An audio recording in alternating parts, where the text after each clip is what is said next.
The idea that politics would play a role in big cases like this, it's absolutely ludicrous, and it's totally contrary to my experience as a prosecutor. Yep, you recognize him. Former special counsel Jack Smith, standing by the 2 federal indictments he brought against President Trump that were ultimately dismissed. Smith was responding to the constant attacks from Republicans who accuse him of playing politics and weaponizing justice, instead arguing that. Hey, welcome back to Just Another Black Conservative. In this video, we're going to watch Jack Smith's interview on CNN, the one who covered the documents case, the Trump documents case. So without any further ado, let's get in and check this out. In big cases like this, it's absolutely ludicrous, and it's totally contrary to my experience as a prosecutor. Yep, you recognize him. Former special counsel Jack Smith, standing by the 2 federal indictments he brought against President Trump that were ultimately dismissed. Smith was responding to the constant attacks from Republicans who accuse him of playing politics and weaponizing justice, instead arguing that's actually what the administration is doing right now. You can't say, I want this outcome, let me throw the rules out. That's why, frankly, you see all of these conflicts between the career apolitical prosecutors I worked with, because they're being asked to do things that they think are wrong. And of course they think it's wrong because it's not in their, their ideology that they believe in. A lot of the prosecutors and a lot of people that work on in D.C. or within the government, the ones that are unelected bureaucrats, have their own ideology about how they feel about certain things. So obviously they're not going to want to work under an administration that has a different view than they do, which you would think if you're an unelected bureaucrat, the executive has the right to have people that are going to work there, that are going to work with him to get the things that he wants done. It's not supposed to be, well, it could be a conflict of interest to have someone there who doesn't believe in what you believe in. But everybody's supposed to act professionally, especially in the eyes of the law. The law is supposed to be blind. Let's continue. Because they're not political people, they're not going to do them. And I think that explains why you've seen the resignations, you've seen people leave the department. It's not because they're enemies of one administration or the next. They've worked through decades for different administrations. It's just they've been doing things apolitically forever, and when they're told, no, you got to get this outcome no matter what, that is so contrary to how we were all raised as prosecutors. But the key point that Smith emphasized, there's nothing wrong with prosecuting people in power.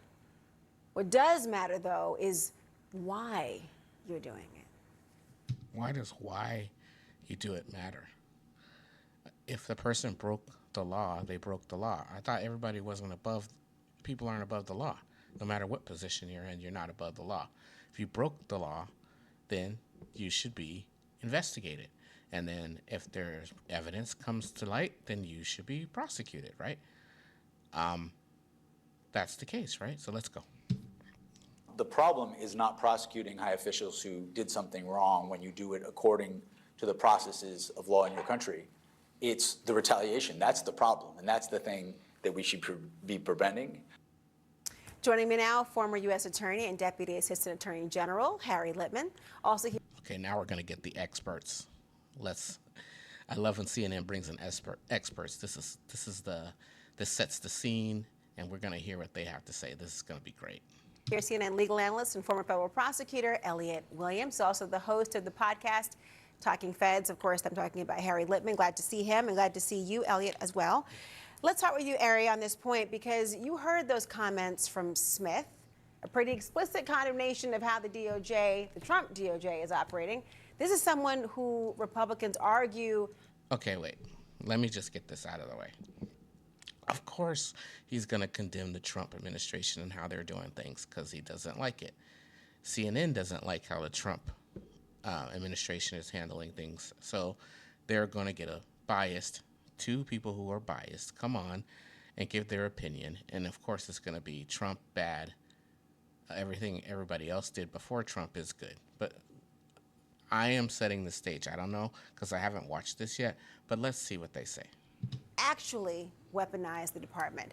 So tell me what your reaction has been, the fact that he is speaking and speaking up and in this way. So as a former DOJer, I find it galling, my reaction to the Republicans, and I'm glad he's speaking up some. Look, this is really straightforward, and there's a way to know who's right and who's wrong here, and that is the facts and the law. We all saw the conduct that resulted in Smith's, at least its first case. Can you imagine what it would have been if the DOJ had said, a little insurrection, who really cares? That was a case that cried out for prosecution, and the facts.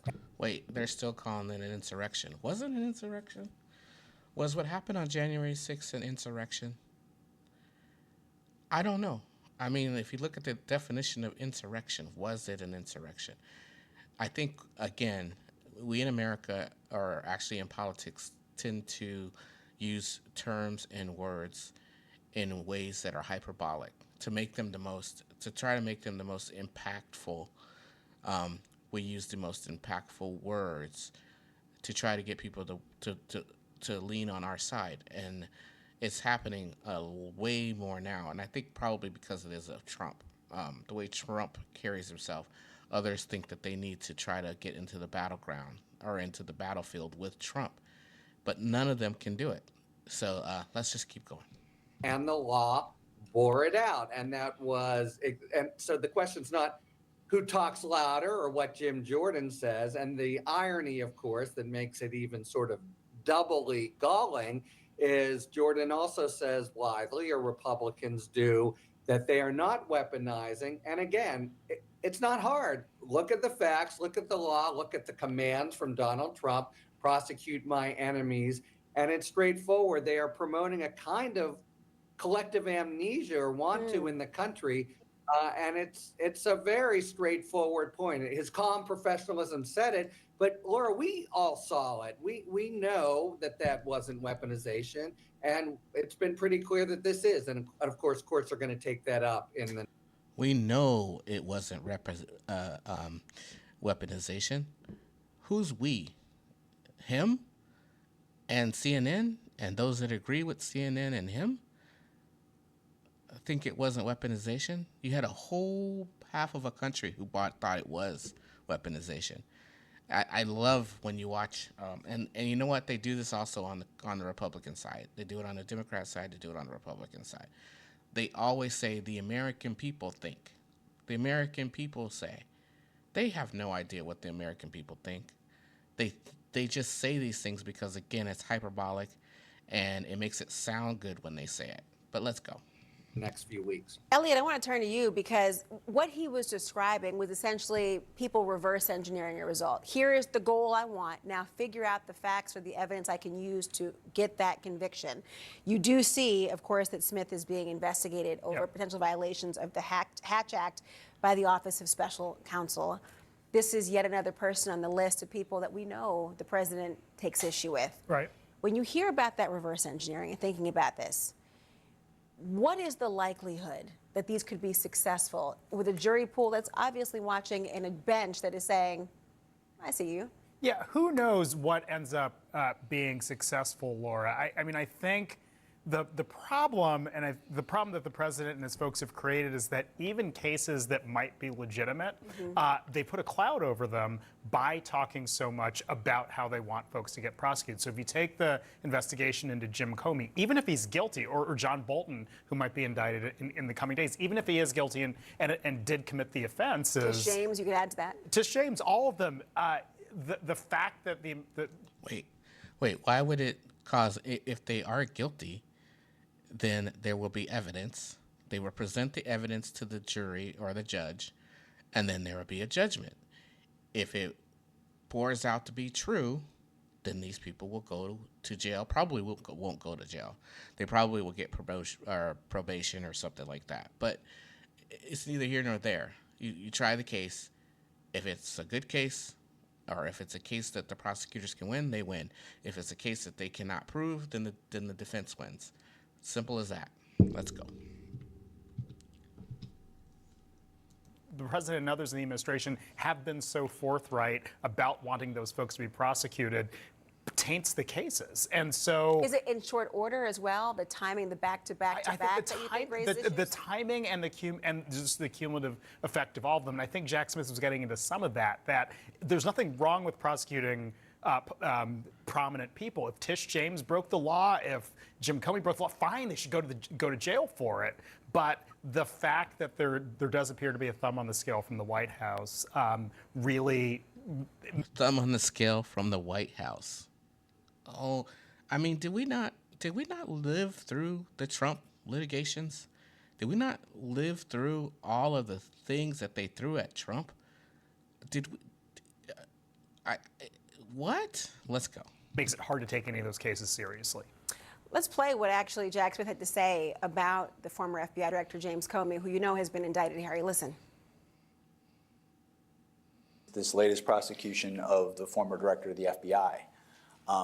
There's a process to secure an indictment, but the career prosecutors, the apolitical prosecutors who analyzed this said there wasn't a case, and so they brought somebody in who had never been a criminal prosecutor on days' notice to secure an indictment a day before the statute of limitations ended. That just reeks of lack of process. Part of what Comey's team is complaining about, too, Harry, is that they believe that the case has got to be dismissed because Lindsay Halligan, who is the U.S. attorney in the EDVA, you were a U.S. attorney as well in a different jurisdiction. Yeah. They believe she has been unlawfully appointed, and they filed this notice of an intent that they plan to make this particular argument. What would they need to prove specifically to be successful there? Can I tell you in a second? I just want to quickly say, as to Elliot's point, a taint or sure, reeks of Harry. lack of process. Ignore the question I just asked. No, I want the answer to the question. Constitutional. I Okay, want the I'm answer. sorry. All right, Thank let you. me go straight to. I wish CNN would bring. I know that it's not their MO to bring on someone who will go back against these two guys. They bring on two guys that agree, plus the host that agrees. And then they have an interview with Jack Smith who agrees. So it's like three people affirming their opinion, which it makes for, like, if you're watching CNN, you know it's slanted. You know the whole thing is biased. So neither one of these two are unbiased pundits. So it makes it fun to watch because I don't know. Let's go. Lindsay Halligan. What they have to prove is that after an interim appointment was completed, as it was, the person who was appointed, Lindsay Halligan, was not one of three things, and she really wasn't. It looks to me like a very solid case. Now, typically, if they prove it, and they say Alina Habba has the same problem as it's been found, but the question would be, what remedy? Can they go back and do it again? Here with Comey, though, they brought it specifically the last day of the statute of limitations. If that was a phony signature, who the heck is she on that piece of paper? I think he's got to go free because they cannot assemble an indictment for someone as to whom the statute has run. So I think it's a pretty strong thing. Harry, Elliot, more to come. Thank you so much. All right, with us now, CNN senior legal analyst Ellie Holding. Ellie is the author. Oh, we get another senior analyst to go over this. This ought to be great. Let's get into this. Of When You Come at the King, inside DOJ's pursuit of the president from Nixon to Trump. And Ellie, like a third of your book, a sixth of your book is about Jack Smith and the investigation here. And I want to read a quote from that book because it deals really almost exactly with what Jack Smith is getting at. This is a quote from Abby Lowell, who is a defense lawyer, who said, "Jack is smart, dogged, hardworking, and a true public servant. He is not biased and he's not political, but he can also be one-dimensional. He can have heat-seeking blinders on. I thought he was wrong in the Edwards and Menendez cases and overly aggressive, but not for any improper purpose." You know, Jack Smith is a complex figure, and I think Abby Lowell's take is spot on. Now, Abby Lowell, so people understand, has made a career representing high-profile Democrats, including right now Letitia James and John Bolton, recently Hunter Biden, so he's been a busy guy. I think Abby hits the nail on the head in that quote, which is that Jack Smith is not a partisan per se. He's not going into this with a D or an R behind him, but he is, to use Abby's phrase, a heat-seeking missile. And that caused him, I argue in the book, to overextend and to bend ordinary rules and procedures in order to rush the case and get Donald Trump tried artificially quickly so he could get him tried before the 2024 election. Wait, did this guy just try to admit the truth about how this case was done against Trump? Bending the rules, changing the rules to try to get this case to go through quicker. I don't know. Did CNN trying to bring on an unbiased person to talk about this? Let's keep listening. Record of that case makes it entirely clear. Now, I'll leave it to people to decide whether rushing to get someone tried intentionally before an election is political or not. Jack Smith says his motives were pure. I don't think the record quite supports that. Not partisan, right? You don't find it to be partisan. There's a difference between partisan and political. That's a really important point, John. I don't believe there's an argument that Jack Smith is pro-Democrat, pro-Republican, but it's undeniable that he was thinking about and acting with the election, the 2024 election in mind, in asking the judge to change ordinary rules and procedures. And I think it's wrong for him to deny that and claim, I had no awareness of the 2024 election. I think the record belies that. I will say, as this interview went on, Jack Smith spoke a lot about how what's happening in the Justice Department now, in the second Trump administration, is like nothing he has ever seen. And along that line, These people, every time they report something, whatever Trump's doing in his administration is something that they have never seen.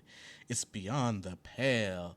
It's always, I use that term a lot today, hyperbolic. It's always so hyperbolic that I think people get tired. They get tired of hearing all the sensational ways that they describe what Trump is doing, and they're going on with their lives saying, you guys are full of it. I think that's where it comes down to. Let's go. he has been called to testify before the House Judiciary Committee, which of course is run by Jim Jordan, a very close ally of President Trump. What are Jack Smith's options here? So first of all, I agree with all of those other things Jack Smith said. I think he was spot on about the importance of an independent Justice Department and the danger of retaliatory prosecutions.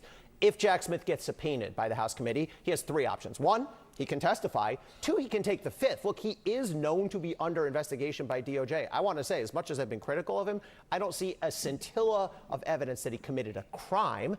And then third, he can contest the subpoena in court. He can go to a federal court and say, this is inappropriate, it's overbroad, there's no valid legislative purpose. So it'll be interesting to see if he agrees to testify or if he tries to fight it in some way. Based on what you know of Jack Smith, do you think he would want to sit there in front of Congress and spar with them? Jack Smith does not generally enjoy speaking in public. That's part of the reason that those clips are so interesting. But I also think he's not afraid or cowed by Jim Jordan or anyone else in Congress. Ellie Honig, great to see you. Like I said, the book deals with many of these issues directly. When you come at the King, order your copy right now. Thanks for hanging out with me and watching this clip with CNN. I don't know, let me know what you think about Jack Smith, and I'll see you on the next video.